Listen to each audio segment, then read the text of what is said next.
Well, hello everybody. I got Francisco in the studio today. Hey, Francisco, how you doing? Good. How are you? You know, can't complain because nobody listens. Oh yeah, I think it's I'm where were you gonna go with that? I could go. I could complain a lot.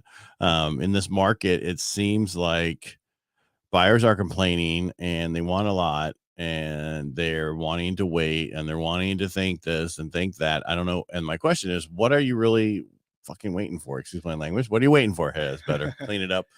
Beep.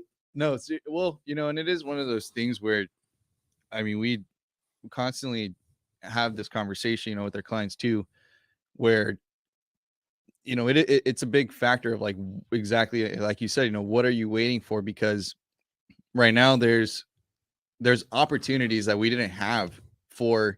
And when I tell people, I mean, I say it's probably it was for like 2 years, like 2 solid years that you couldn't get closing costs or even get a discount on a property or even be considered. Like for a while it was very hectic. And that's been my fear. I mean, I've been saying it from the very beginning. I hope it doesn't hit too hard and it's like super crazy, but my thought process is that, things are going to get hectic again as soon as those rates drop. Everybody's waiting for the same thing. Right. But the worst part is you should be waiting for the rates to drop as a buyer. That just means I'm going to wait until everybody else wants it and then I want to get it. Right. Is that what you plan on doing? Yes. Because I don't want to make a mistake. I'm afraid. Really? Right. What's the mistake you're going to make?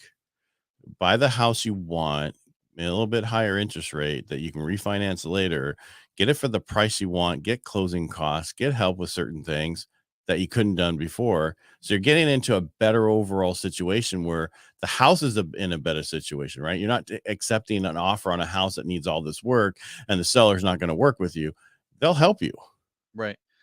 And even, to add on to that too, I mean, you have sellers also being completely open to also people that like, need to sell their house to get into a house. Right. Like, Contingency offers. right. Like all these contingent offers. I mean, like you could even get a contingent offer accepted without even having your house on the market right now. Like that is something where a few years ago, I mean, you needed to have your house like probably 2 weeks in escrow to be considered. No, you had to have it sold. Right. Yeah. I mean, so many people were doing bridge loans because of that reason. And I mean, they're paying ridiculous amounts. And it's crazy because like a few years ago, everybody was so like spend happy. I almost want to say, like, I mean, people were paying an arm and a leg just to be considered. And now, you can take the arm and a leg. Right?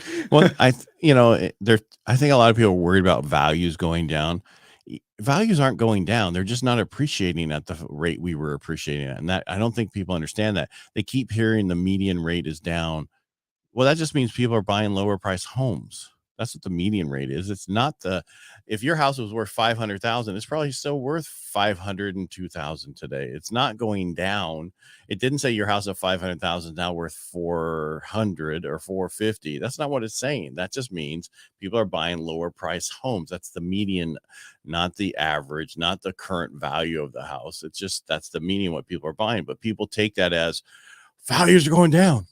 No, and I think, and to piggyback on that too, with also even some of the foreclosures that are coming out right now, like people think that, values are shockingly down like that, but realistically, I mean, they're not going to go, super down. I mean, even foreclosures is still selling, at fair market value. You know, our foreclosure rate last year was like 2%. It's a normal for a normal market. Yeah. Well, 250 to 260,000 homes nationwide. That's nothing. Yeah. And that's where, and again, when we see those, and like we were talking about earlier, buyers are just also reaching a point where now it's kind of like they're demanding too much and sellers aren't wanting to give that much either. It's kind of like you got to find a nice common ground. But the benefit of it is like, sometimes people are like, man, well, I want to get like 50,000 off, but they don't see the value in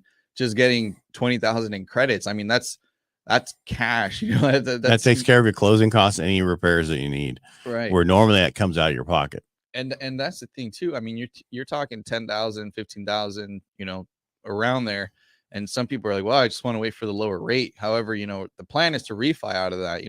You're going to get much more value out of credits than you really are just having a lower interest rate or waiting for that perfect time, right? Right. This is the perfect time because you're actually getting the house at a good price with some help. Eventually, they're going to say, no, we're not going to give you closing costs.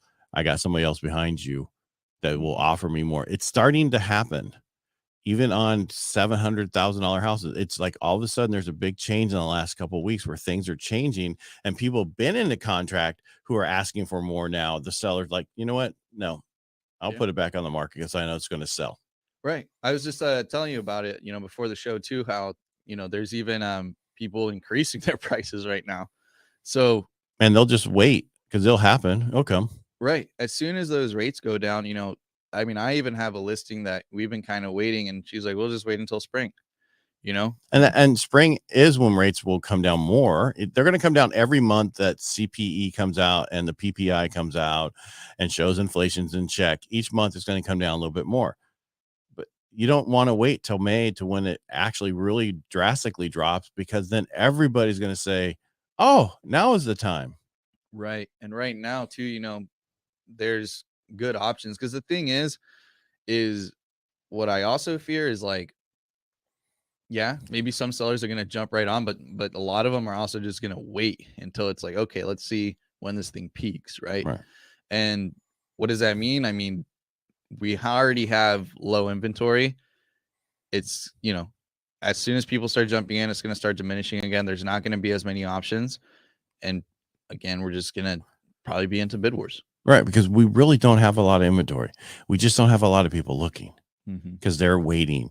I'm waiting for this. Those waiting people are going to be waiting to find a place to rent down the road because they're going to be out, price pointed out. Right now, use the time to get in. This is the best time to buy.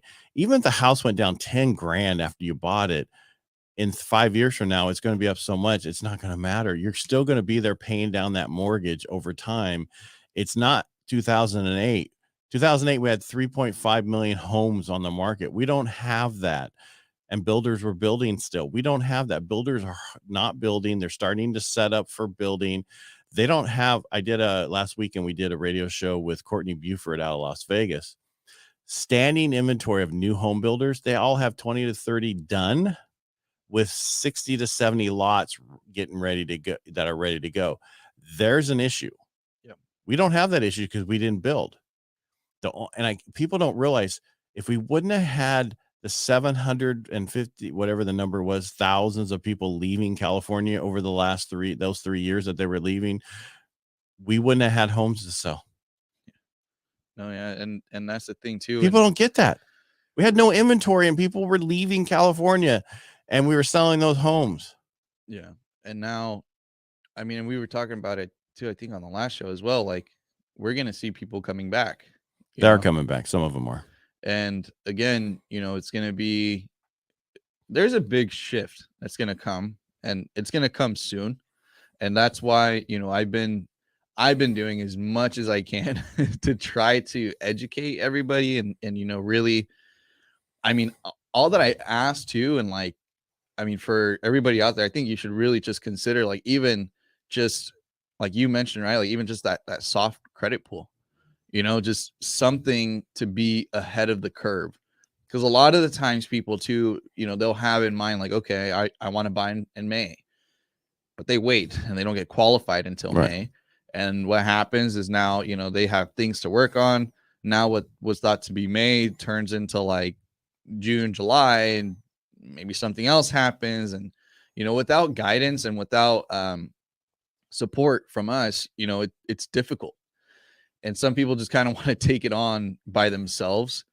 And I understand, we live in like this different time, right? Where like everything is kind of just super like not secluded, but just everybody independent, like everybody just wants to like independently kind of figure it out, and they think they got it all down. But that's why we are here, as professionals, to help guide you, through it. And that's what I tell everybody. I mean, even if you're not going to buy right now, that's not exactly what matters to us. What matters to us is being, you being ahead of the curve, because once again, this shift is going to come, and it's going to come out of nowhere.